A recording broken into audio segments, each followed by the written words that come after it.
Bonjour tout le monde.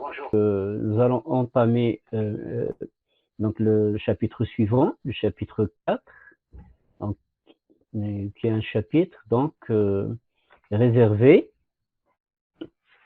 à la résolution numérique toujours. Hein, c'est ce que nous sommes en train de faire depuis le début de ce cours. La résolution, les méthodes de résolution numérique, mais cette fois des équations différentielles. Regardez au moins de quelques exemples d'équations différentielles, parce que présenter les méthodes numériques qui nous permettent de résoudre globalement des équations différentielles, il y a beaucoup de méthodes, et bien sûr, il y a des méthodes donc, qui demandent d'autres connaissances en mathématiques. Donc là, ce que nous allons voir quelques méthodes, quelques exemples de résolution des équations différentielles, de résolution numérique. Alors, je rappelle que c'est pratiquement ce que nous avons vu depuis le début, c'est-à-dire avec le premier chapitre, il y avait des équations à résoudre, des équations non linéaires, des équations d'ordre général f de x égale à 0, et donc entre la solution exacte qui peut-être nous n'avons pas de méthode pour calculer la solution exacte, ou peut-être que nous avons une méthode, mais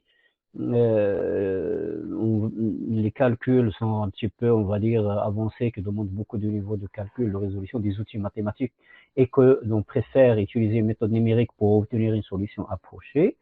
Donc, c'est la même chose par rapport au deuxième chapitre. Deuxième chapitre, donc nous l'avons réservé à l'interpolation polynomiale.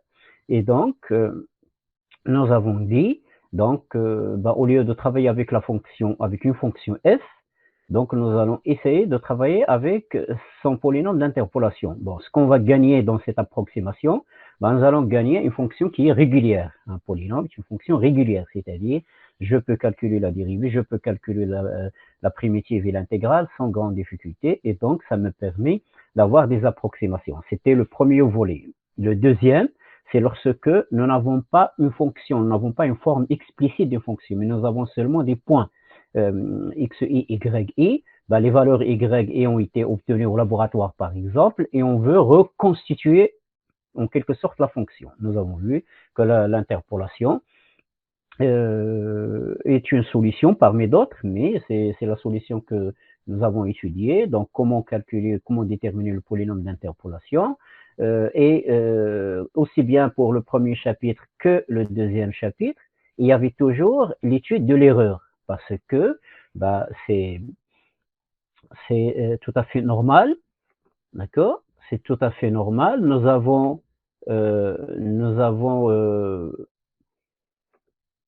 une fonction, une valeur, peu importe, une grandeur mathématique.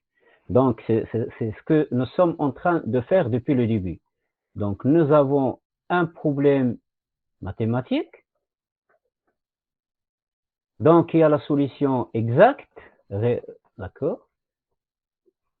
La solution, et peut-être x bar, si c'est une fonction, peut-être un calcul lié à une fonction, et peut-être dans le troisième chapitre, l'intégrale de a à b, et peut-être dans le dernier chapitre, ce que nous allons voir, une fonction aussi y, qui est solution d'une équation différentielle. D'accord? C'est une fonction. Hein, nous allons rappeler ça, y de t. Et parallèlement à ça, ce que nous sommes en train de faire, ce que nous avons fait durant les chapitres précédents et ce qu'on va continuer à le faire, c'est que on cherche une solution approchée, qui est de même nature évidemment. Ici, vous avez une solution x bar, donc ici c'est une solution approchée xk. Ici, vous avez une fonction exacte, vous aurez un polynôme d'interpolation. Et si vous avez i, qui est l'intégrale de a à b d'une fonction, donc ici, on aura une solution approchée ou une valeur approchée qui est de même nature, y tilde, qui est donc, nous avons vu comment calculer, généralement, nous avons considéré c'est l'intégrale de ce polynôme-là, d'interpolation.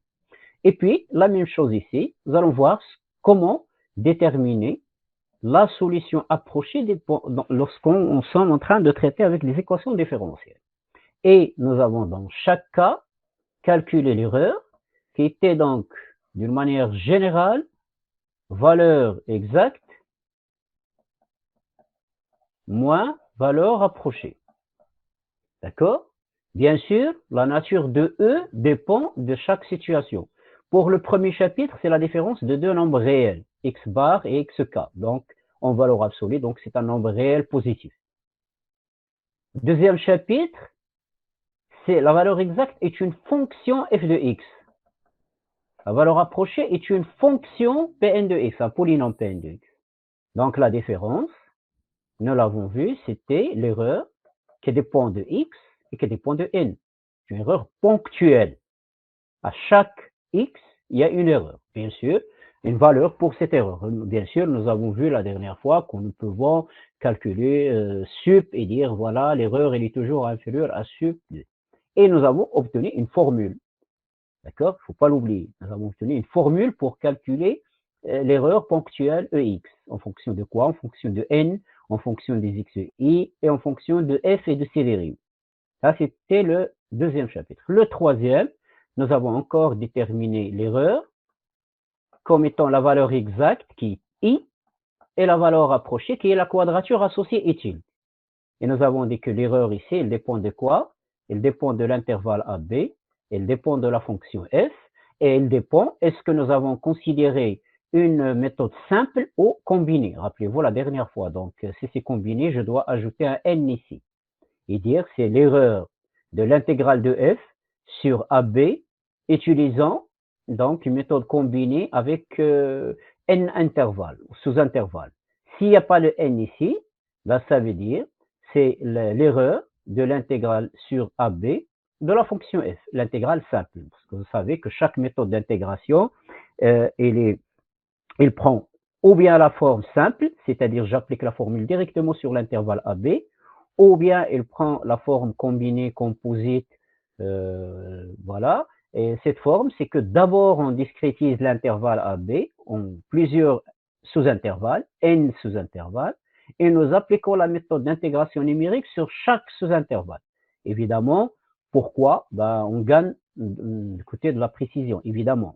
Et puis, l'erreur, elle va dépendre de AB, de F et de N. Donc, c'est ce que nous avons vu durant les trois premiers chapitres. À chaque fois, comment déterminer cette valeur approchée? Et lorsque je dis valeur, ben, la valeur, elle peut être une fonction. La valeur, elle peut être une valeur réelle, une solution, peut-être une valeur réelle qui correspond à un intégral. Maintenant, nous allons voir, donc, dans ce quatrième chapitre, donc, la résolution des équations différentielles, ou bien un exemple de résolution des équations différentielles. Bon, une équation différentielle, bien sûr, vous savez ce que c'est.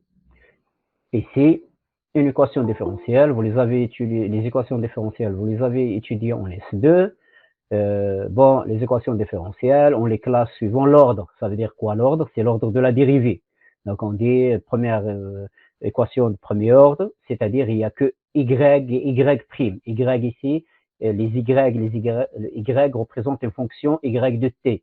Bah, généralement, une équation, on l'écrit, une équation donc différentielle premier ordre, on l'écrit, vous avez l'habitude de l'écrire, y prime égale à f de ty. Hein. Bien sûr, j'enlève le t ici pour ne pas alourdir l'écriture, mais il ne faut pas oublier que y est une fonction. Donc, c'est y de t et bien sûr y prime de t. Donc, ça veut dire quoi ici? Le y prime, la dérivée de la fonction y, est une fonction f de quoi? De t et de y. D'accord? Et bien sûr, c'est une équation premier ordre dans la classification des équations, parce que l'année dernière, en S2, vous avez étudié les équations premier ordre et second ordre. Vous avez donc étudié quelques cas où on peut trouver la solution exacte.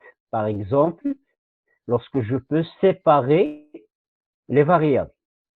Équation à variables séparables. Je peux mettre les y d'un côté, les t de l'autre côté, et intégrer ou bien déterminer la primitive, et j'aurai une solution exacte.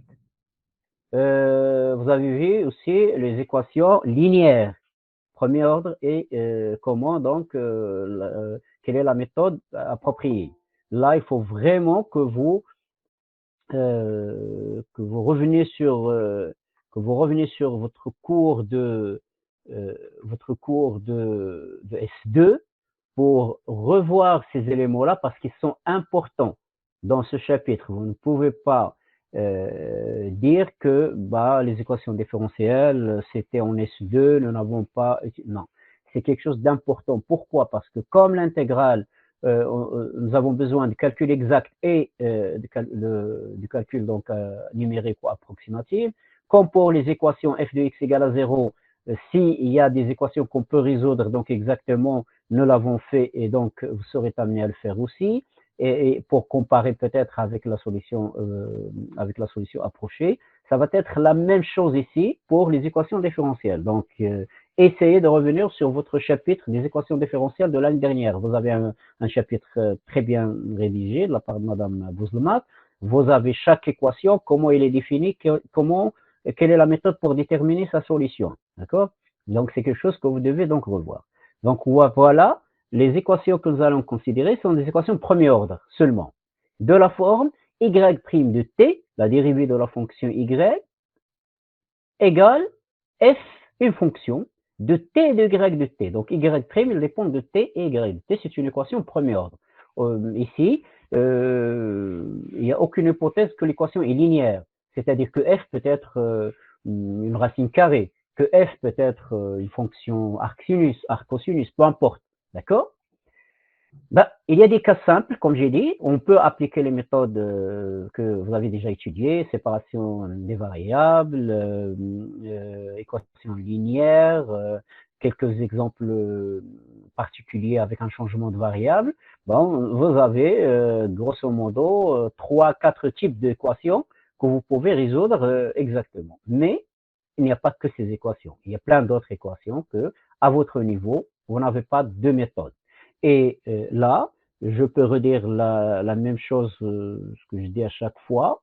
Bah, ce chapitre, oui, maintenant c'est dans le cadre d'un cours S3 et donc vous devez donc l'étudier et puis voilà, par la suite passer un examen et le valider, mais pas que ça. Pas que ça, pourquoi? Parce que pour des étudiants sciences physiques, ben, ces outils-là, vous allez les rencontrer, donc sans doute, surtout pour ceux qui vont donc pousser leurs études un petit peu au niveau master et au-delà, ben, dans le cadre de vos études, donc différentes, on va dire, matières sciences physiques, vous rencontrez des équations différentielles comme ça. Vous faites la modélisation, l'écriture de votre problème, et puis vous tombez sur des équations différentielles, premier ordre, second ordre, peu importe, linéaire ou pas linéaire, voilà. Et parfois, vous n'êtes pas obligé ou le contexte vous dit que ce que vous avez besoin, c'est une solution approchée, bon, on va déterminer comment, et pas seulement la solution exacte qui peut demander un calcul un peu avancé. Bien. Alors d'abord, c'est quoi une solution approchée avant de voir comment? D'accord? Comment déterminer cette solution? Bon, regardez, premier chapitre, nous étions en train de chercher un nombre réel x bar. Nous avons construit suite xk qui converge vers x bar et donc à un certain niveau, on peut dire que xk est une solution approchée. Deuxième chapitre, là, il n'y a pas de problème, c'est un polynôme, vous avez une méthode qui vous donne un Pn de x, hein, c'est pas une valeur numérique, c'est un polynôme, c'est une fonction, donc elle est donnée par des formules exactes. Troisième chapitre, la même chose, nous avons un nombre réel qui est l'intégrale i, et on vous dit voilà comment on calcule une valeur approchée est-il. Mais c'est une valeur exacte contre une valeur approchée. Premier chapitre, valeur exacte contre une valeur approchée. Deuxième chapitre, non, c'est une fonction contre un polynôme. Troisième chapitre, c'est encore une situation un peu différente. La solution de cette équation ici, si je note E, cette équation, la solution de E, elle prend la forme y de t. Donc, c'est une fonction. Bien sûr, est-ce que je peux déterminer une valeur approchée de y de t? Non, c'est une fonction qui dépend de t. Donc, ce que on va appeler une valeur approchée, une solution, pas une valeur, une solution approchée de l'équation E, c'est un certain nombre de points, c'est-à-dire je vais considérer des TI qui constituent une subdivision, d'accord, de l'intervalle. Généralement, nous allons travailler sur 0 plus l'infini, vous comprenez pourquoi, T représente généralement le temps dans des modélisations sciences physiques, mais nous pouvons aussi travailler sur un intervalle fermé, AB. Alors, TI, si je garde donc ici TI, je peux calculer ici H comme ce que nous avons fait, le pas qui est P-A sur N, si on veut N points. Ici, je ne peux pas calculer de pas, donc je vais dire soit H, un pas. Je vais, c'est à voir. Comment? Est-ce que je vais le calculer si l'intervalle est fermé, B-A sur N, lorsque je veux N points, ou bien il va être donné. D'accord? Donc, on va dire H. Et donc, je vais définir TI qui est égal à A plus IH. Si c'est cet intervalle, ça va être 0. A, mais de toute façon, je peux écrire ici A. Voilà, A plus l'infini ou bien AB. Pour éviter donc ce problème de calculer H avec ici l'intervalle infini en plus l'infini ici, je ne peux pas calculer de pas H. Donc, je vais dire que soit A, soit H un pas donné. D'accord? Et donc, je vais déterminer TI, qui sont les points de discrétisation, comme étant A, plus IH. Si je suis là, je sais que H, c'est B-A sur N, donc je vais pouvoir arriver à les TI vont arriver à terme, c'est-à-dire lorsque j'aurai Tn égale à B, bah, ça y est, j'ai plus de points, donc ça va être un nombre fini de points. Mais ici, j'aurai un nombre infini de points, d'accord? Voilà. C'est quoi une solution approchée?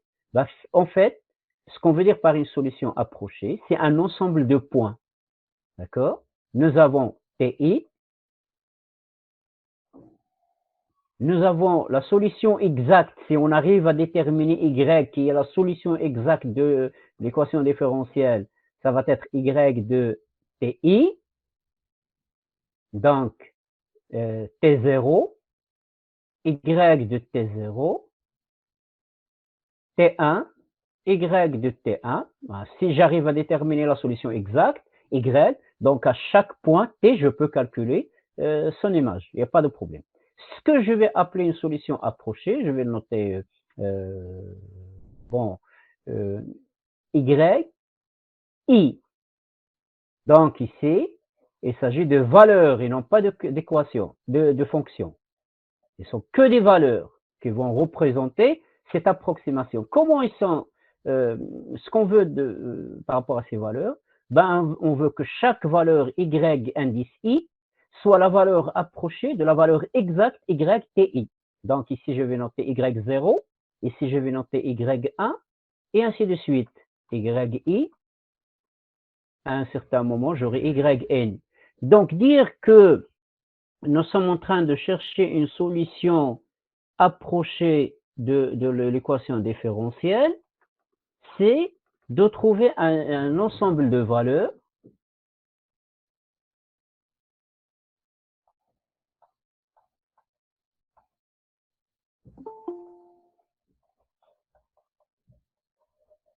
voilà. C'est un ensemble de valeurs telles que chaque valeur yi est une valeur approchée de quoi? De yti. Là, c'est la valeur exacte. Là, c'est la valeur approchée. Donc, le principe, il est là. Donc, regardez, c'est quelque chose de nouveau par rapport à ce que nous avons vu. Pour les équations, c'était une solution exacte contre une valeur approchée, une seule. Pour le chapitre 3, c'était encore une valeur exacte de l'intégrale i contre une valeur approchée par quadrature et tilde. Donc, une valeur exacte, une valeur approchée. Ici, non. Bon, dans le chapitre 2, il y avait une fonction contre une autre fonction. Une fonction qui est la f contre un polynôme. Donc, c'est une fonction contre une fonction. Regardez ici, c'est un petit peu différent, c'est un petit peu donc particulier. Si une fonction qui est y contre un ensemble de points qui constituent quoi ces points? Ils constituent les valeurs approchées de cette fonction en quelques points de la discrétisation. C'est-à-dire que là, je ne peux rien dire par rapport à y de t1 plus 0,05. D'accord? Par exemple, ici, j'ai la fonction f, la solution y, j'aurai des solutions, des valeurs qui représentent les valeurs approchées par rapport au TI, mais si je me place ici entre deux valeurs consécutives, c'est-à-dire T1 et T2 par exemple ici, si je me place là, j'ai aucune idée. D'accord? Je n'ai pas d'information. Bien sûr, vous pouvez évidemment vous poser la question, est-ce que c'est une bonne approximation? La question, a un sens.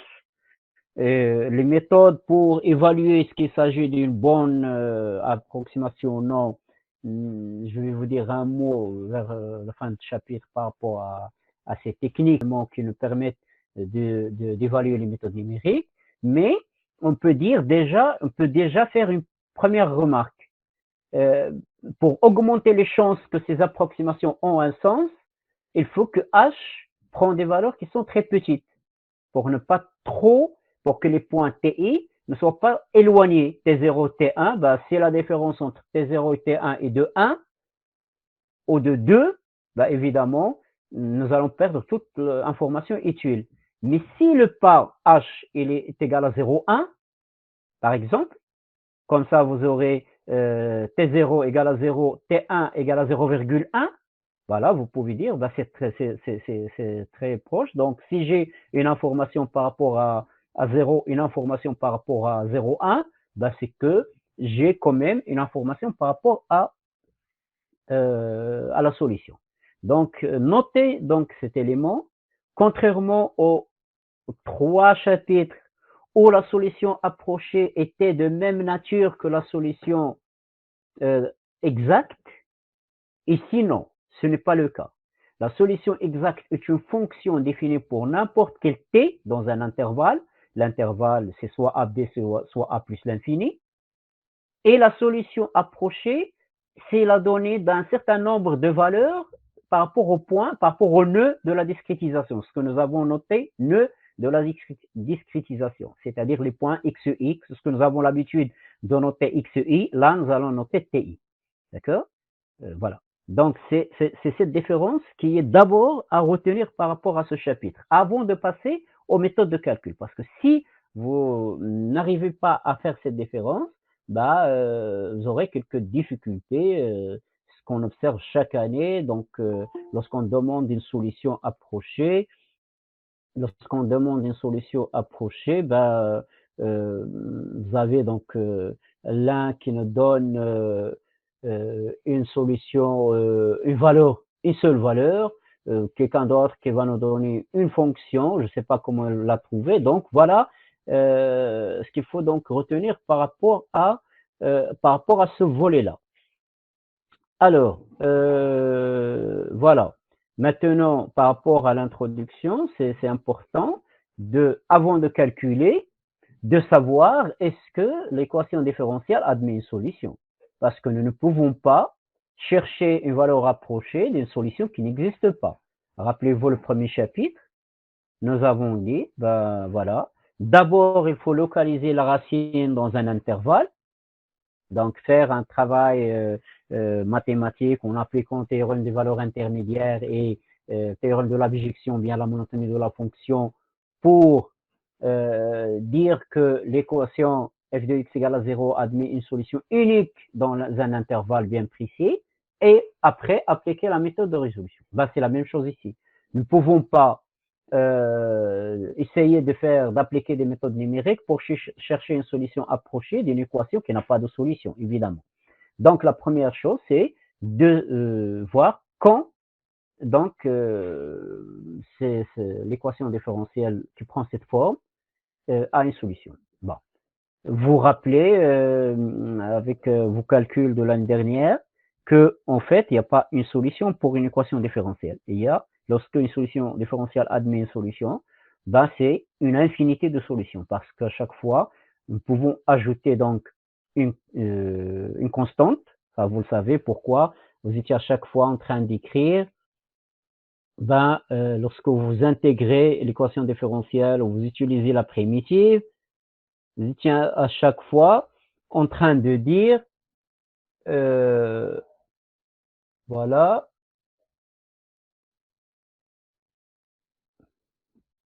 par exemple, y' égale à k, une constante. Vous venez, vous dites y égale à kx plus une constante. Bien sûr, pourquoi? Parce que lorsque je vais dériver ici, la dérivée de k est une constante, la dérivée de x est 1, donc j'aurai k ici, la dérivée de la constante est 0. Donc, toutes les fonctions qui sont de la forme y égale à kx plus une constante représentent une solution. D'accord? Bon. Y' égale à 3. Les solutions de cette équation différentielle, il n'y a pas une seule, il y a y égale à 3x plus une constante, n'importe quelle constante. Donc, c'est une infinité de solutions. Donc, vous avez vu comment, lorsqu'on veut rendre ces solutions à une seule, donc il faut ajouter ce qu'on appelle une condition initiale, c'est-à-dire y' égale à 3, mais y de 1 égale à 2. Une condition initiale. C'est l'image d'une valeur précise.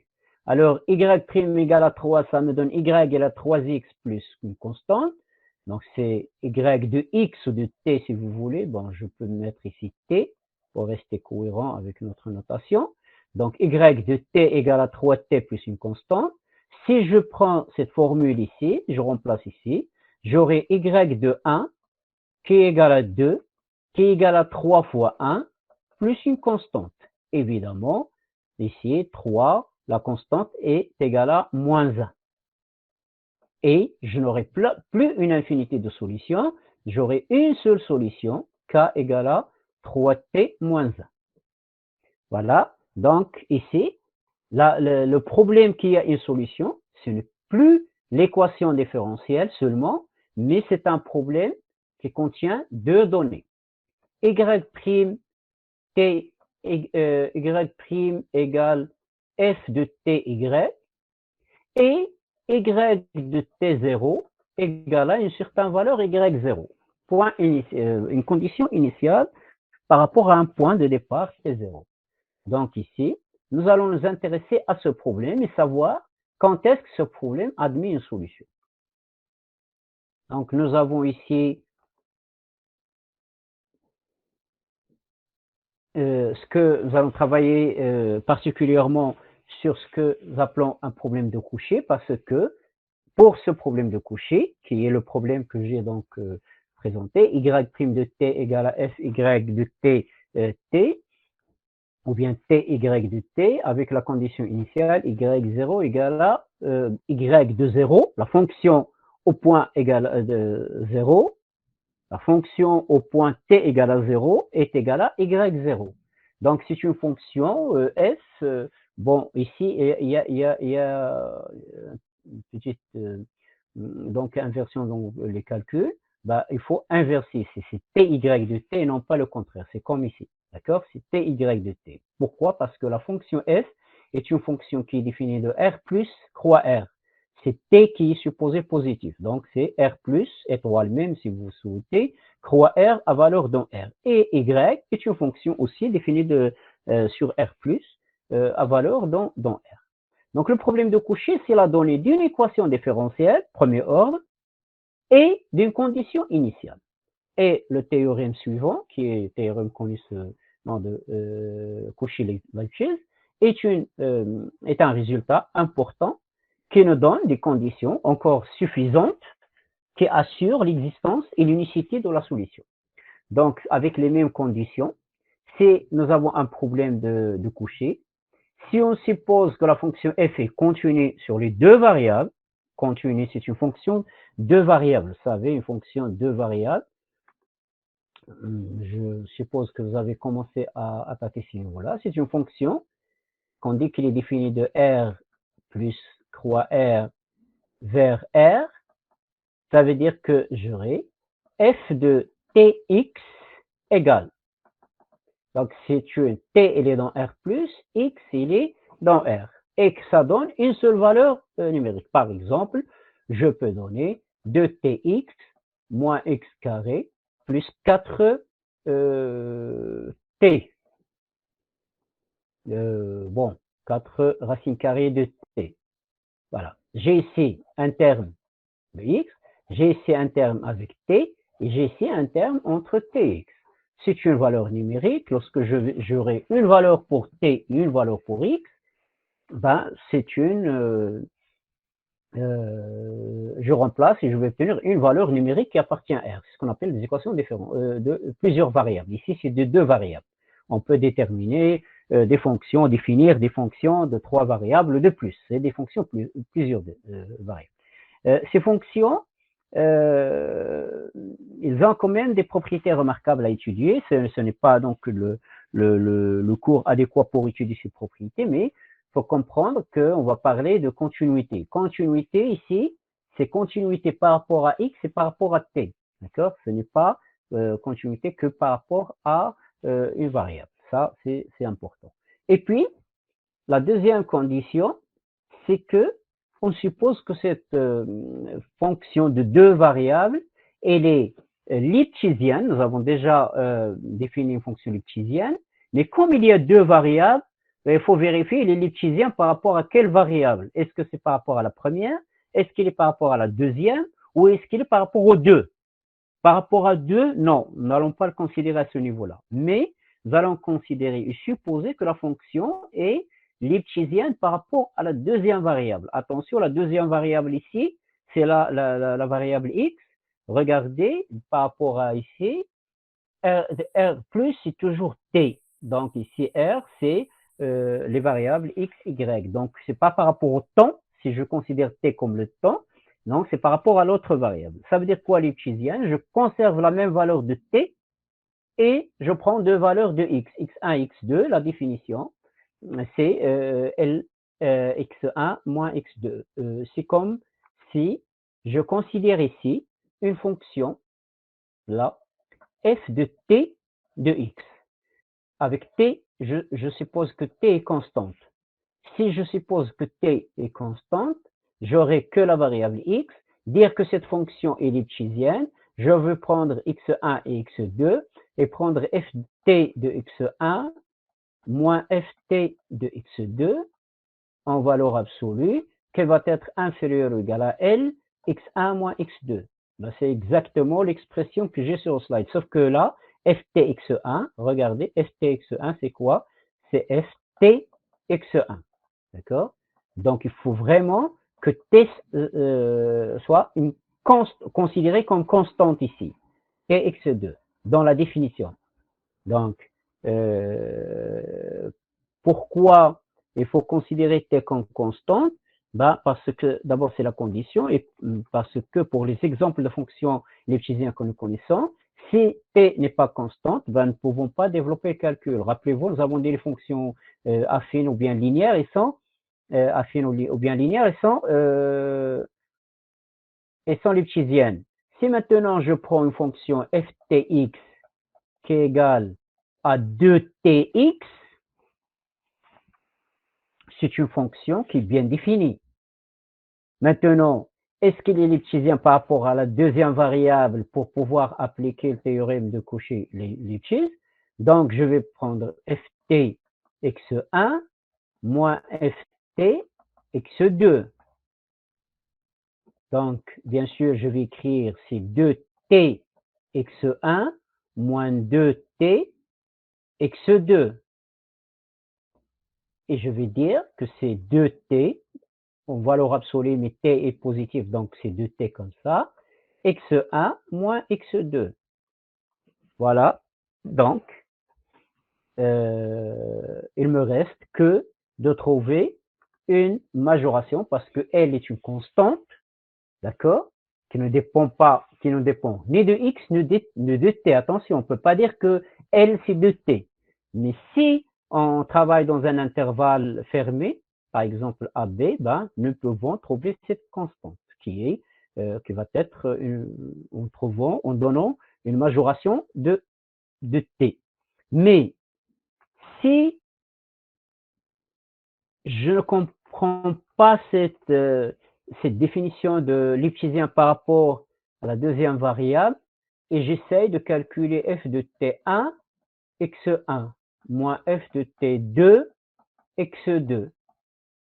Évidemment, j'aurai 2t1 x1 moins 2t2 x2. Et je vais m'arrêter là. Je peux factoriser par 2, oui, mais ce que j'ai ici, je ne peux pas l'écrire inférieur ou égal à une constante fois x1 moins x2. Donc attention, ce choix-là, il est pas du tout conforme avec le théorème. Hein. C'est le théorème qui nous intéresse. Mais bien sûr, cette écriture, ce calcul, a un sens dans d'autres situations, mais pas par rapport à notre condition ici. La condition que nous souhaitons donc établir, c'est la condition de Cauchy-Lipschitz qui nous dit que si la fonction est continue, et il est lipschizien, mais seulement par rapport à la deuxième variable. Donc la deuxième variable, c'est ça, c'est de garder t constante et de faire varier x. Donc ici, le problème, c'est une condition suffisante. Si nous avons ces conditions-là, nous pouvons déduire que le problème de Cauchy admet une solution globale et que cette solution est unique. Bien sûr, ce n'est pas une condition nécessaire, c'est-à-dire que je peux trouver un exemple d'un problème de Cauchy qui ne vérifie pas cette condition, mais tout de même qu'il y a une solution. Mais non, ce qui nous intéresse, lorsqu'on veut travailler sur un problème, ben, ce qui nous intéresse, avant de calculer la solution approchée, de savoir si ce problème a une solution. Donc, la technique que nous pouvons utiliser maintenant, c'est ce théorème-là, donc continuité par rapport aux deux variables et la fonction elliptisienne par rapport à la deuxième variable. Dans ce cas, le problème de Cauchy que nous avons défini comme étant une équation différentielle premier ordre plus une condition initiale admet une solution et cette solution elle est unique. Ben, maintenant, nous allons voir quelles sont les méthodes. Quelles sont les méthodes qui vont nous permettre de déterminer cette solution approchée. Rappelez-vous, la solution approchée, c'était un ensemble de points, yi, qui chaque valeur yi est une approximation de y de ti. Donc, comme les autres méthodes, comme pour les autres chapitres, la méthode que nous pouvons définir ici peut être une méthode itérative, c'est-à-dire, comme pour les autres méthodes, déterminer une suite yi avec une condition initiale qui va nous permettre de calculer successivement l'ensemble des valeurs approchées. Comment nous allons obtenir donc cette suite donc récurrente y? Ben, successivement l'ensemble des valeurs approchées. Comment nous allons obtenir donc cette suite donc récurrente yi? Ben, lorsque je dis une suite récurrente, elle peut être double récurrente, c'est-à-dire comme ce que nous avons vu dans l'un des chapitres, y il dépend de yi plus 1, elle dépend de yi et de yi moins 1, de 2 points, et non pas seulement d'un. Mais ça reste une suite récurrente qui peut nous donner donc ces valeurs yi. Donc, comment nous pouvons obtenir cette suite? Ben, généralement, nous avons deux méthodes. Ces méthodes, une méthode se base sur le calcul intégral, c'est-à-dire le chapitre précédent, et l'autre se base sur le calcul différentiel, c'est-à-dire le calcul de la dérivée approchée, numérique. Nous n'allons pas nous focaliser sur cette deuxième méthode. Je vais vous dire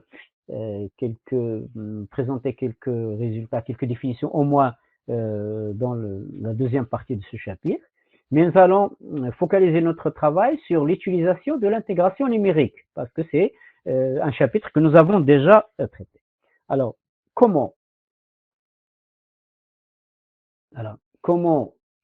donc l'approche que nous allons appliquer, ben, intégrer entre TE et TE plus 1, ou sur un intervalle de la forme, ici c'est TI, TI pour rester conforme avec la notation, c'est TI, TI plus J. Quelle est la différence? TI, TI plus 1 sont 2 points consécutifs. TI, TI plus J, c'est 2 points qui ne sont pas forcément consécutifs. Ça nous pousse à réfléchir à l'utilisation de méthodes avancées de calcul d'intégration, parce que nous avons vu les méthodes simples qui utilisent seulement les points A et B de l'intervalle, mais aussi des méthodes Newton-Cotes générales, ou bien des méthodes combinées qui utilisent plusieurs points. Donc, d'une manière générale, je vais intégrer l'équation différentielle, les deux membres de l'équation différentielle, sur un intervalle ou bien entre deux points TI, TI plus 1 ou bien TI, TI plus J, c'est-à-dire TI plus 2, TI plus 3, peu importe. Et je vais pouvoir calculer ces deux intégrales différemment. Un côté, je vais calculer exactement parce que j'aurai la possibilité de faire un calcul exact, et l'autre, je vais utiliser les méthodes numériques de calcul d'intégration. Ça, c'est l'approche, la première approche basée sur l'intégration numérique. Il y a une deuxième approche qui est basée sur l'approximation de la dérivée, c'est-à-dire, est-ce qu'on peut définir une valeur approchée de la dérivée f' de ti ou bien y' de ti? Ça aussi, je ne vais pas trop détailler cette partie, mais je vais vous donner quelques définitions en deuxième partie de ce chapitre. Donc, pour appliquer notre approche, nous avons besoin de la situation. La situation, c'est ce que nous avons vu tout à l'heure. Ou bien, nous allons travailler sur un intervalle fini de A à B. Dans ce cas, H, c'est TI plus 1 moins TI, et donc qui B moins A sur N, avec les points TI qui constituent les nœuds de la discrétisation. Ici, c'est I plus 1, et non pas N plus 1, d'accord? Et puis, une solution numérique, c'est la donnée de ces points. Comment je vais obtenir ces points? Alors, donc, l'approche générale, elle se perd de cette manière.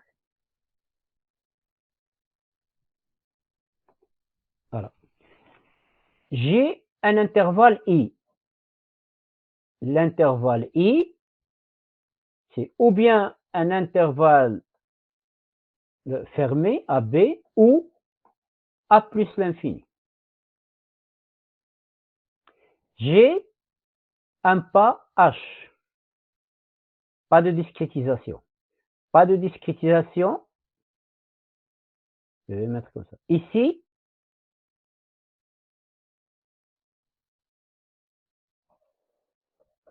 voilà. C'est les éléments que nous allons utiliser, peu importe la situation. Donc, I, c'est soit AB, soit l'intervalle fermé AB, soit l'intervalle A plus l'infini. H, ici, on sait que c'est B moins A sur N.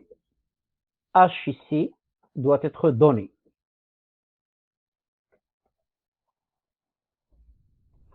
D'accord? Un pas donné. Ici, nous avons des points de discrétisation de T0 à Tn. Ici, nous avons des points de discrétisation infinis. T0 à Tn et on continue. D'accord? Bien. C'est ce que nous avons. Donc ici, il s'agit d'intégrer l'équation différentielle sur un intégral TI, un intervalle plutôt, TI, bon, ça y est, les deux situations, ils sont là. Le reste de la méthode est, donc on applique la même chose pour les deux méthodes. C'est que ici, on applique l'intégrale sur ou bien TI plus 1, ou bien TI plus J. J, ici, peut être 1, peut-être 2, peut-être 3. Pourquoi? Parce que les méthodes intégrales, ce n'est pas forcément, ils n'utilisent pas forcément deux points de suite. Il se peut que on utilise Simpson, donc nous avons besoin de 3 points. Donc G égale à 2. Il se peut qu'on veut utiliser une méthode composite, donc on peut prendre G égale à 3 ou 4. Donc, mais oui, généralement, nous allons travailler avec G égale à 1 ou G égale à 2 pour pouvoir faire les calculs, parce que sinon, les calculs vont être difficiles. Alors, après, je vais faire d'abord le calcul par rapport au premier intervalle, parce que pour le deuxième, ça va être la même chose pratiquement. Donc, je vais prendre Y' égale f de t, y. Ça, c'est l'équation différentielle. Bien sûr, il y a la condition initiale, il ne faut pas l'oublier. Y t0 égale à y0. Ça, c'est la condition initiale pour pouvoir travailler sur un problème de Cauchy bien défini. Un problème de Cauchy, c'est cette équation avec sa condition initiale. Bon, il ne faut pas oublier que là, nous avons réellement y' de t égale f de t, y de t. Hein, l'avons dit depuis le début, y est une fonction. Donc maintenant, si je veux intégrer cette équation différentielle entre ti et ti plus 1, donc je vais écrire ici l'intégrale de ti plus 1, y' dt, qui est égal à l'intégrale entre ti plus 1, f de t, y de t, dt.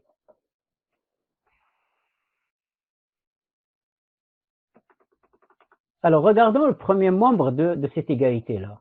Est-ce que je peux calculer l'intégrale ici? Évidemment, j'ai ici y'.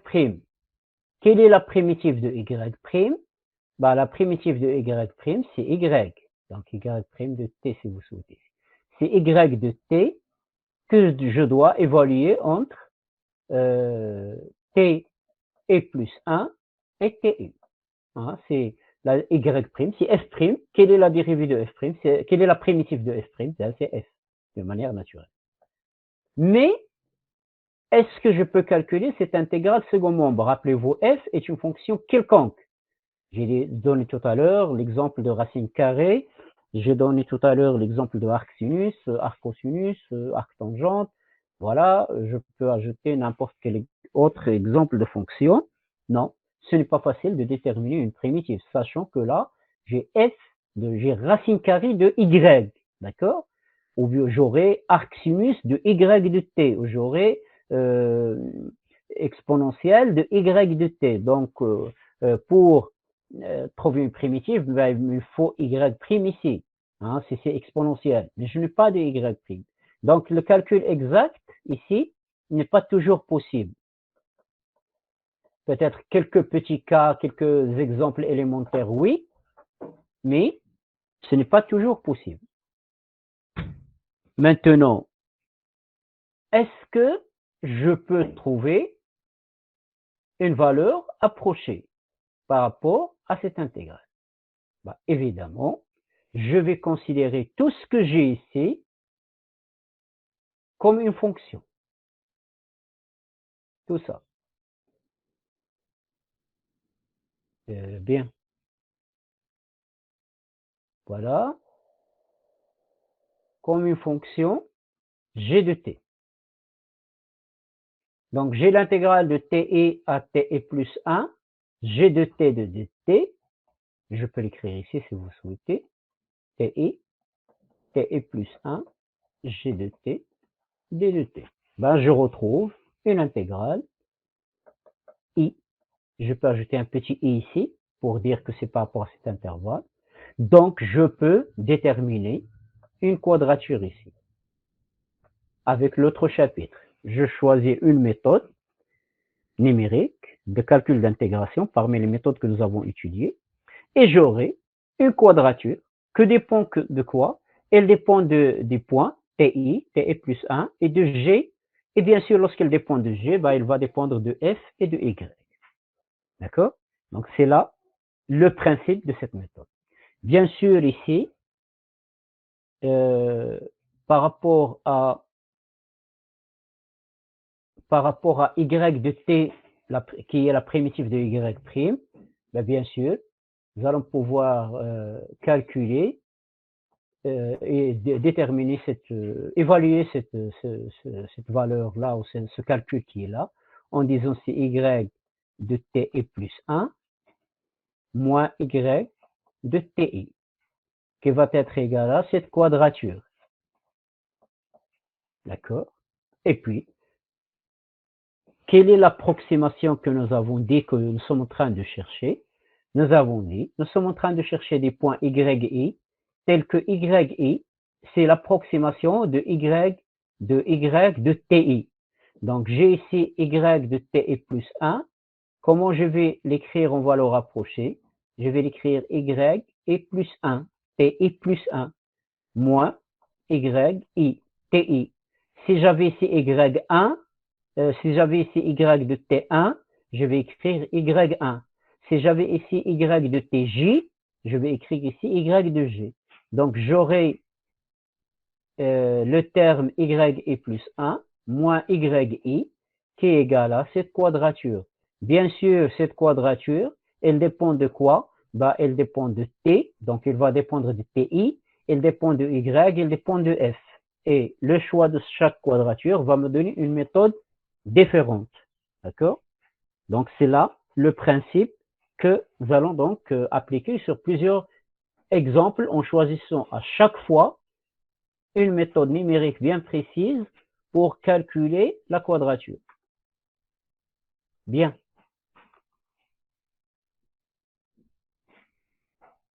Est-ce que vous avez des questions à ce niveau? Et commencer à travailler avec des exemples de quadrature. Voilà. Le principe, il est clair maintenant.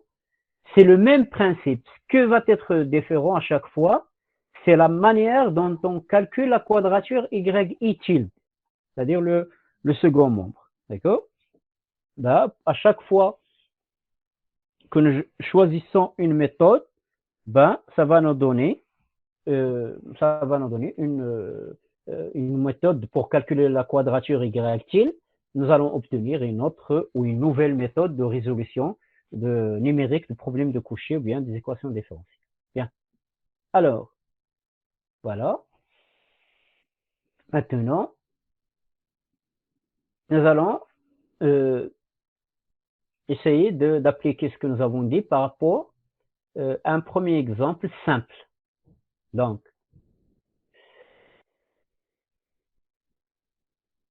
toujours dans les mêmes conditions, j'ai un intervalle i, j'ai le pas h et j'ai les points ti qui sont égaux à a plus ih.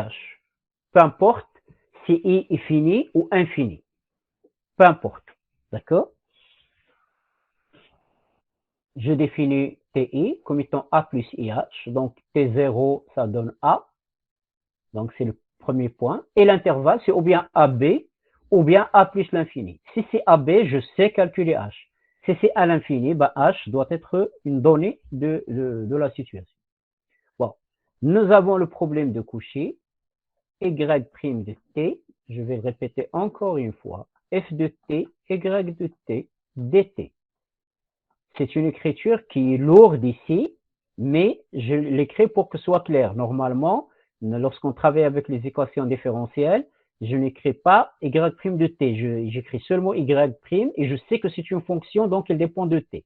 Mais là, du moment que je vais utiliser l'intégrale, je vais quand même écrire t, que ce soit clair pour que la situation soit claire pour tout le monde. Donc voilà, l'intégrale de ti à t est plus 1 de t y de t dt, ici c'est y' de t.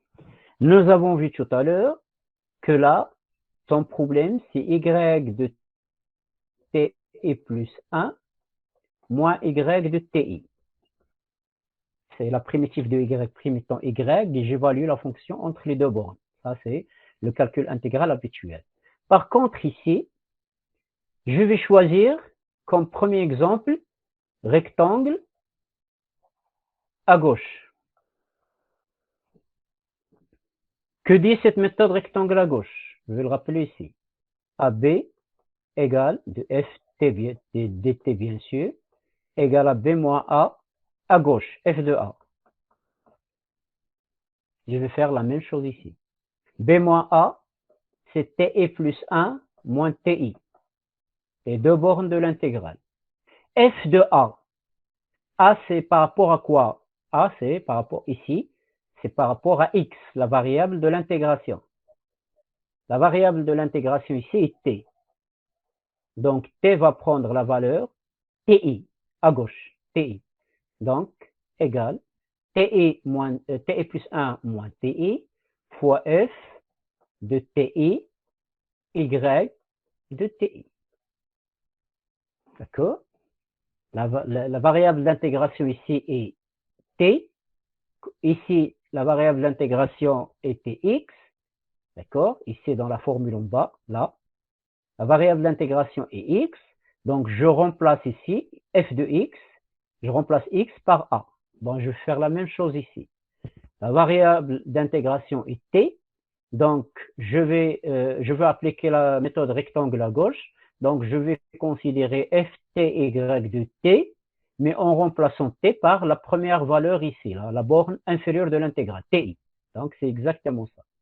Donc, TI plus 1 moins TI, ce calcul, nous l'avons fait plusieurs fois, c'est H. TI plus 1, c'est A plus I plus 1H.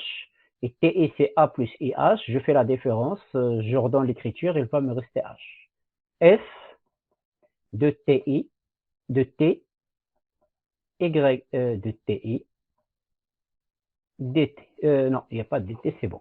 C'est une valeur approchée. Donc, la quadrature, la formule, la quadrature me donne h, f, ti, y, ti. Et la formule après intégration, c'est y, ti plus 1 moins y, ti égale à cela. Non, ce que nous avons choisi comme approximation, nous avons dit l'approximation, c'est que y de ti est approximativement égal à yi. Bien sûr, il faut comprendre ça dans le cas général. Ce n'est pas seulement pour un indice i, c'est pour n'importe quel indice. Hein. Y t indice est égal à y, le même indice. Donc, je vais appliquer tout ça ici. J'aurai yi plus 1 moins yi égale à h. F ti, je ne peux pas remplacer parce que ti, c'est par rapport à la première variable et non pas par rapport à la fonction y. Par contre, ti, je vais noter, c'est yi, tout simplement. Et donc, j'ai ici une formule qui est une formule récurrente. Regardez, vous avez ici yi, vous avez ici ti qui est défini, vous avez ici yi et vous avez yi plus 1. Donc, c'est la formule ici. À partir de cette formule, je peux écrire yi plus 1 égale à yi plus h f de ti yi. Bien sûr, c'est une suite récurrente. Il manque quoi? Il manque un premier élément. Bien sûr, le premier élément, nous l'avons. Pourquoi? Parce que la condition initiale, il s'écrit yt0 égale à y0. Yt0 ici, ce n'est rien que y0. Bon, cette écriture peut vous sembler un peu bizarre, d'accord? Mais non. Ici, c'est une valeur approchée. Et ici, c'est la valeur initiale donnée exactement. Si vous voulez, dans un premier temps, je peux noter y majuscule ici. Mais non, en fait, il n'y a aucune contradiction. Pourquoi? Parce que au point 0, je n'ai pas une approximation. J'ai une valeur exacte. D'accord? Donc, je vais dire ici y0 qui est égal à y de t0 est une valeur donnée. D'accord? Donc, comme j'ai cette valeur, je vais calculer y1, je vais calculer y2, je vais calculer y3. Si je suis dans un intervalle fini je vais calculer jusque yn, et ça va être la dernière valeur, et j'aurai l'ensemble des points qui constituent des approximations de la valeur ou des valeurs de la solution y. Si j'ai un intervalle infini, ben je peux donner un certain nombre de valeurs et dire que la suite elle est infinie, ou bien, et ça c'est ce que nous allons voir par la suite, faire un calcul mathématique supplémentaire et obtenir une formule qui ne dépend pas, que dépend directement de i, qui ne dépend pas de f, c'est-à-dire lorsque l'expression f est une fonction simple, on peut donc développer ce calcul et obtenir une formule qui dépend directement de i et donner les solutions approchées d'une manière générale sous forme de i. Donc c'est une première méthode. Ce que nous avons fait ici, nous avons intégré l'équation différentielle et nous avons utilisé la quadrature rectangle à gauche. Ça nous donne une première méthode. Cette première méthode, elle est connue comme étant la méthode pour la progression d'Euler. La méthode d'Euler progressive, ou bien la progression d'Euler. Alors, pourquoi cette méthode elle est progressive? Vous savez, ou bien on dit aussi que c'est la méthode explicite. C'est la méthode explicite d'Euler ou la méthode d'Euler explicite. Pourquoi? Parce que comme j'ai dit, comme j'ai y0, je vais calculer y1. Comme j'ai y1, je vais calculer y2 et je vais progresser sans problème. Donc les valeurs vont être calculées sans grande difficulté aucune. Il faut comparer cette méthode à la deuxième méthode d'Euler, qui est la méthode dite rétrograde ou bien implicite. Nous allons voir quelle est la différence entre les deux. D'accord? Alors, l'autre méthode d'Euler, il s'obtient de la même manière, sauf que c'est la quadrature. La méthode que je vais appliquer pour calculer la quadrature, c'est la méthode qui va être différente. Bien, alors, commençons toujours de l'intégrale de ti à ti plus 1 y' de t dt, c'est égal à l'intégrale de ti à ti plus 1 f de ti, f de t, y de t dt. Maintenant, ici, nous l'avons déjà dit plusieurs fois, c'est y ti plus 1 moins y ti.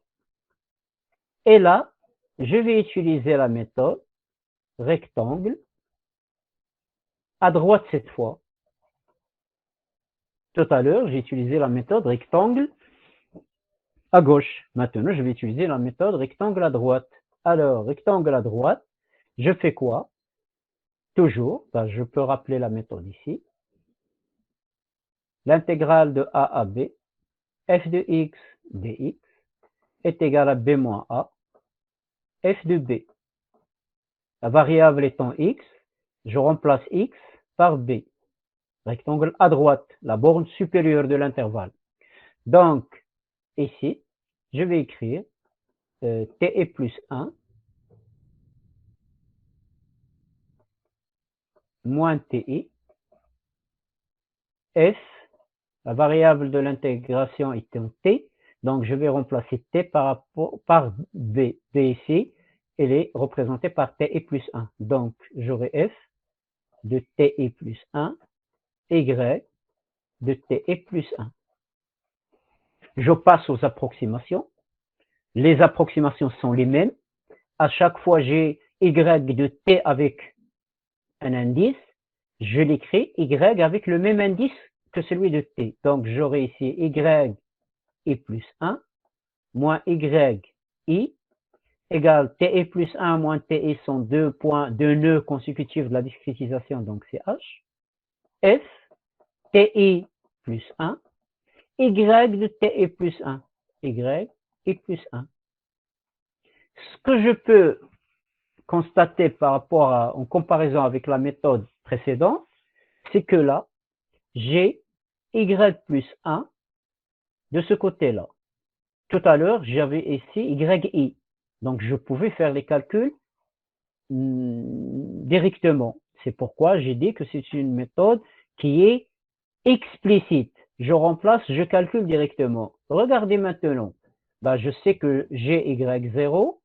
Si je veux calculer y1 avec cette formule, je vais écrire y1 moins y0 égale à h f de t1. Hein, je considère i égale à 0. Donc ici c'est 1, là c'est h, là c'est 0 plus 1, c'est 1, et là c'est 1. Et moi je cherche y1. Regardez y1, il est là, mais il est aussi là. Est-ce que je peux regrouper ces deux valeurs? Pas forcément, ça dépend de la fonction f. Donc ici, j'ai une méthode qui est différente par rapport à la première.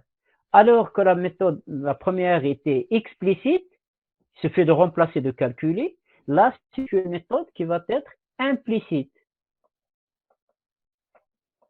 Elle me donne une relation entre yi plus 1 et yi, mais cette relation n'est pas directe, c'est-à-dire il va demander résolution d'une autre équation ou un calcul supplémentaire qui dépend essentiellement de f. Ça dépend de la fonction f. Si je peux manipuler la fonction f ou non.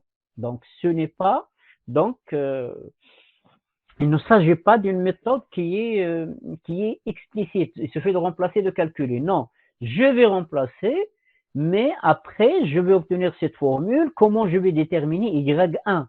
Rappelez-vous, y1 là, au second membre, il est à l'intérieur de l'argument de la fonction f. Ah, c'est-à-dire, il faut d'abord calculer f de t1, y1 avant de pouvoir, si c'est possible, regrouper les y1 et résoudre l'équation.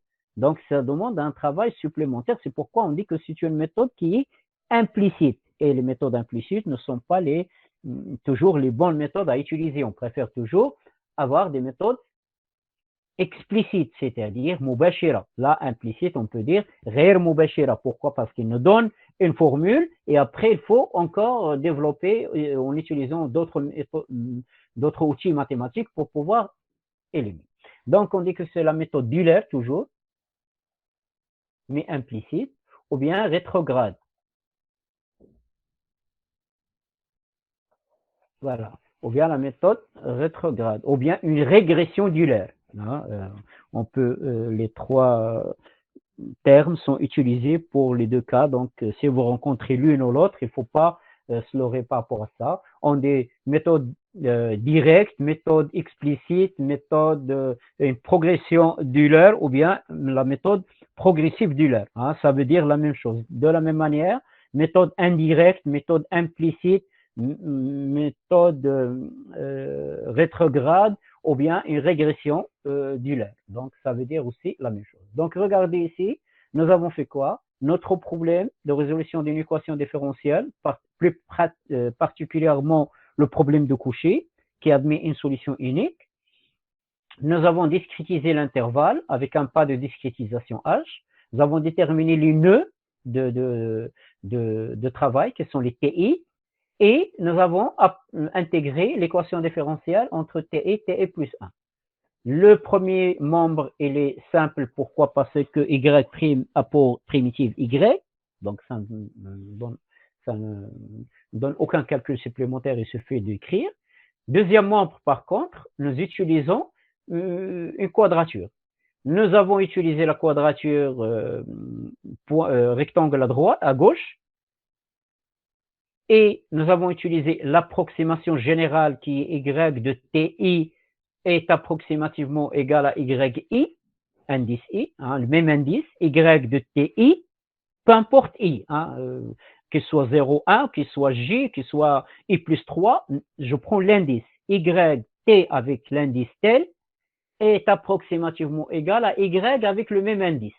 C'est comme si l'indice passe de T à Y. C'est l'approximation qu'on fait. Et donc, je remplace.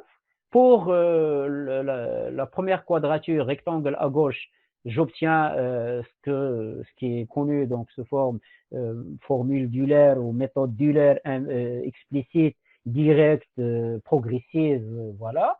Et si j'utilise rectangle à droite, bah, je fais le même travail, mais là, je me trouve devant une situation différente, c'est que j'ai l'inconnu de part et d'autre. L'inconnu ici, c'est y et plus 1. C'est ce que je cherche.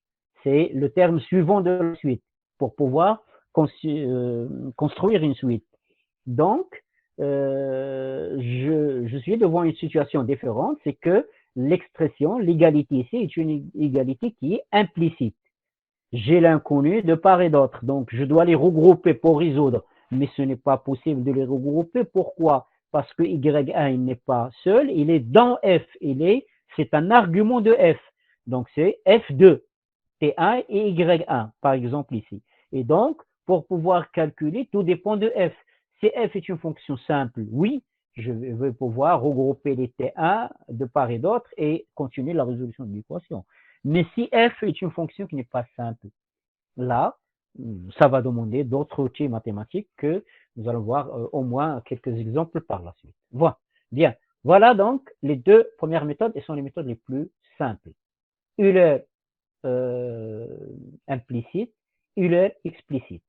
Euler explicite, on l'obtient à partir de rectangle à gauche.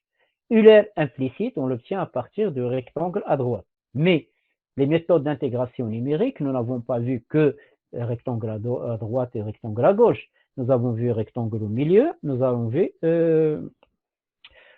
aussi trapèze. D'accord? Alors, ben, si on veut appliquer donc trapèze, par exemple. Hein. Nous allons essayer ce que ça donne. Donc, la même chose, j'ai ici y de TE plus 1 moins y de TE. C'est quoi? C'est l'intégrale de y' entre TE et TE plus 1. D'accord? De l'autre côté, c'est l'intégrale entre TE plus 1, f de t, y de t, dt. Je veux appliquer maintenant la méthode trapèze.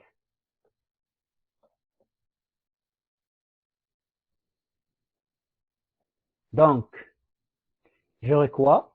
En méthode trapèze, j'ai ici l'intégrale de AB, f de x dx est égal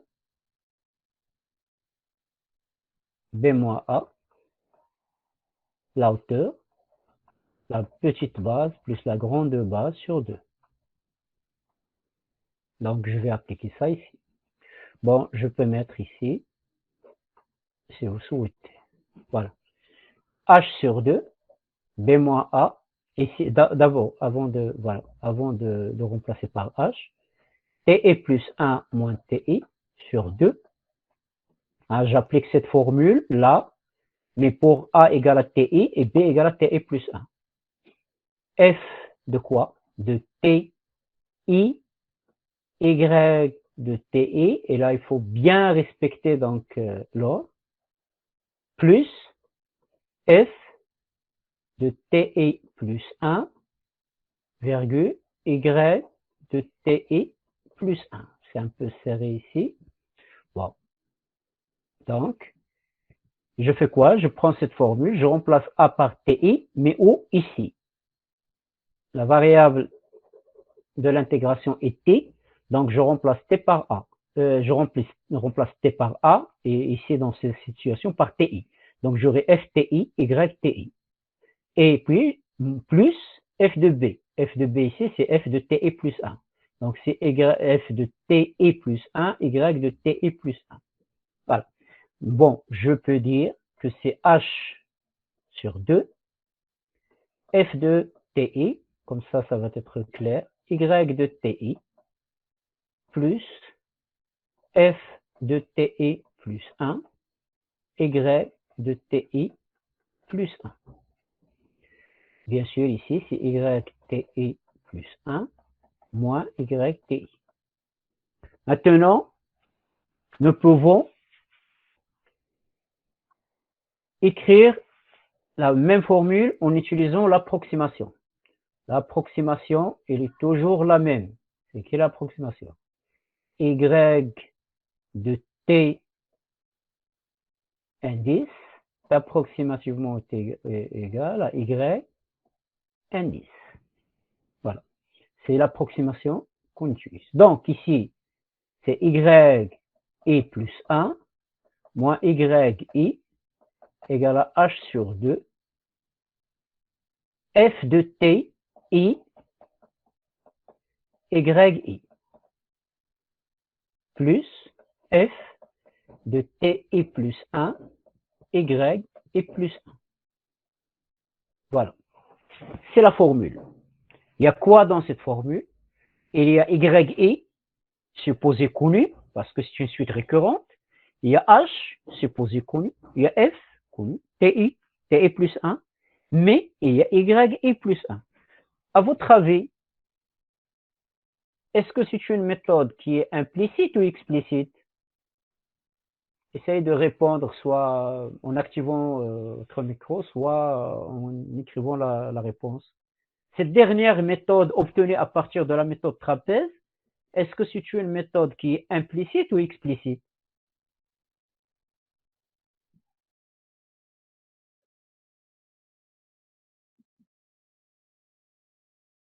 Personne n'a une réponse?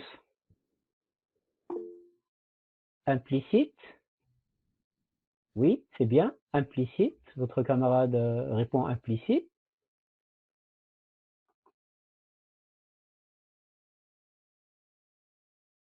Bien.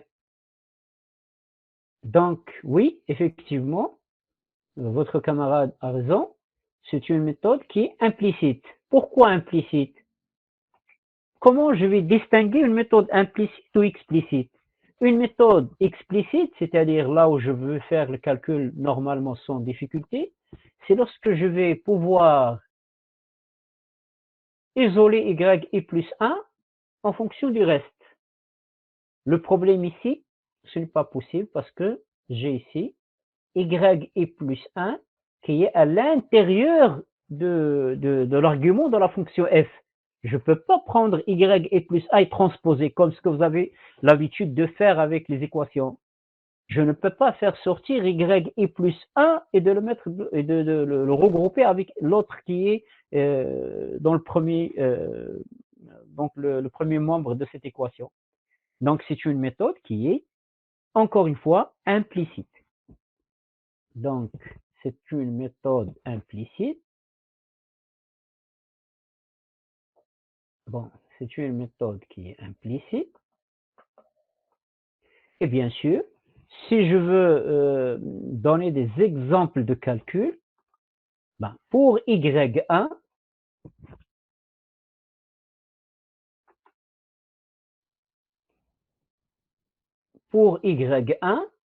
ben, je vais écrire y1 moins y0 égale à h sur 2 f de t0 y0 plus f de t1 y1.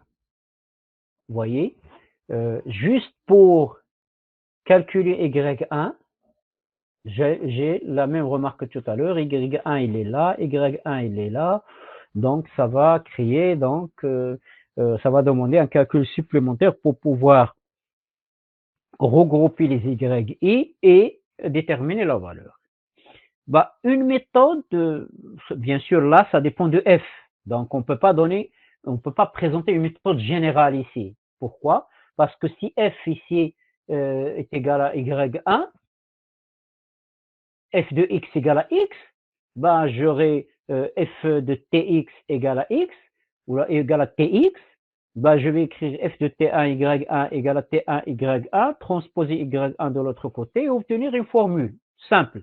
Je peux le faire pour i plus 1 et obtenir une formule simple. Mais si t, comme j'ai dit tout à l'heure, si f plutôt est une fonction autre, fonction cosinus, une fonction sinus, un polynôme de degré 3 ou 4, je ne peux pas facilement, au moins, regrouper les y et plus 1. Il y aurait toujours un travail supplémentaire qui dépend de quoi?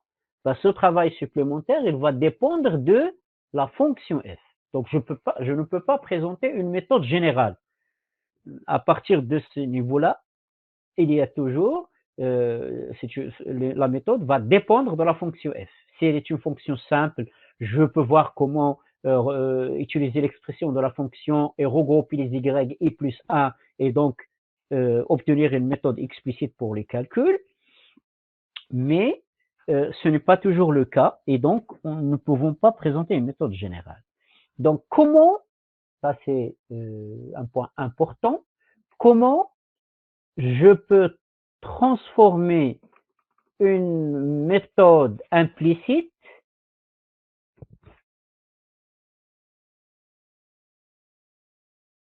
voilà, une méthode implicite, comment je peux la rendre explicite?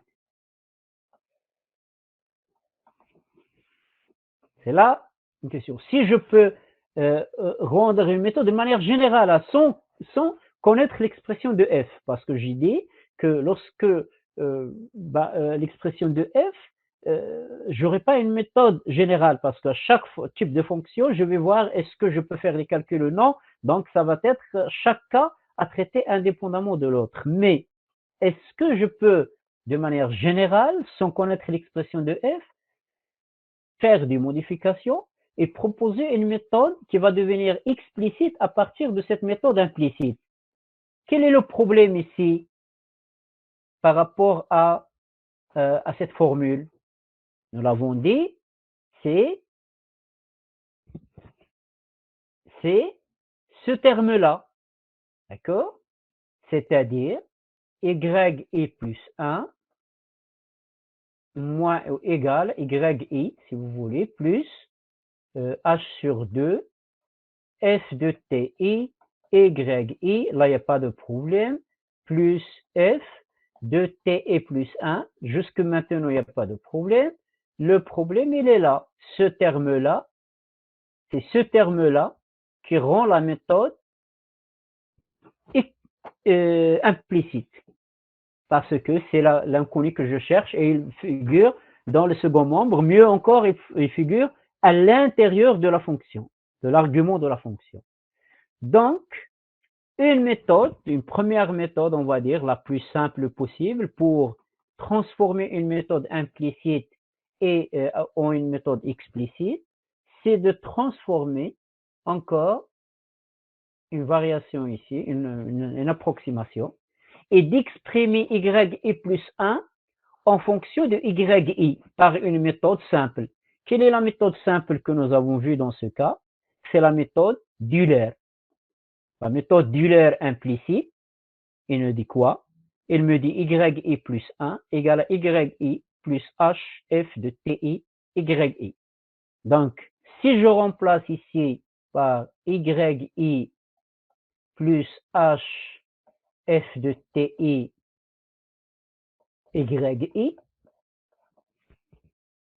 regardez, tout ce terme-là, il est à l'intérieur de l'argument de f. Hein, l'expression va devenir une expression importante. Mais, en examinant là l'écriture, j'ai yi, j'ai f de ti yi, j'ai f de ti plus 1, mais au lieu de yi plus 1, j'ai une autre expression où il n'y a que yi, h, encore f, ti, yi. Ce sont que des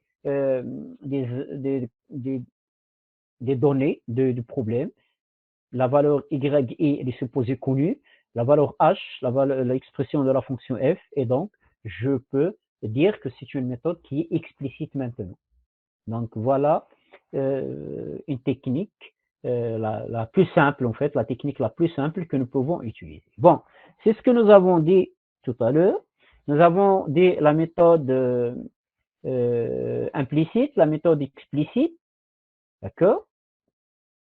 Nous avons dit avec la méthode trapèze, nous avons trouvé cette formule qui est implicite, ce schéma en fait qui est implicite, et ce schéma il est connu. Donc les deux premières méthodes, nous avons dit que il s'agit de méthodes d'Euler, implicite et explicite. Lorsque j'utilise la méthode trapèze, la méthode elle est dite de Crank-Nicholson, ou du trapèze tout simplement, et c'est une méthode qui est implicite. Si je veux la rendre explicite, ben je prends le y plus 1 qui figure au second membre et j'utilise la progression d'Euler. Je remplace y plus 1 par la progression d'Euler pour obtenir donc une formule, encore une variante qui va être implicite. D'accord? Cette variante, elle est connue sous forme la méthode de Hund. Donc, vous voyez ici ce que nous avons fait comme calcul. H sur 2, FTI, YI, F de T est plus 1, et au lieu de Y est plus 1, j'utilise la méthode d'Euler explicite. Voilà, donc j'aurai cette expression-là. L'ensemble de ces méthodes sont appelées des méthodes de Runge-Kutta. Il y en a plein. À chaque fois qu'on modifie la méthode d'intégration, nous pouvons obtenir une différente méthode. Bon, il nous reste point milieu. Nous allons voir ça, cette méthode la prochaine fois. Et puis, nous allons donc une méthode générale de Hund qui est donc un peu plus détaillée. Par la suite, voilà, nous allons parler des dérivés numériques. Bon, je vais m'arrêter pour cette première séance ici. Donc, est-ce que vous avez des questions par rapport à tout ce que nous avons vu? Je rappelle que nous avons dit que pour résoudre numériquement une équation différentielle, il faut trouver donc des points, des termes d'une suite YI. Chaque YI constitue une approximation de Y de TI. Comment on va d'abord, il faut s'assurer que le problème admet une solution. Une équation différentielle admet une infinité de solutions. Donc, nous ne pouvons pas appliquer ces méthodes sur des équations différentielles, mais sur un problème de Cauchy qui est une équation différentielle avec une condition initiale, la forme y de t0 égale à y0. Et le problème de Cauchy, nous avons une condition suffisante pour que le problème de Cauchy admette une solution, c'est que la fonction f est continue et qu'il est lipschitien par rapport à la deuxième variable. Eh bien, il faut bien noter la deuxième variable ici, c'est la variable qui correspond dans l'expression de la fonction à y. D'accord?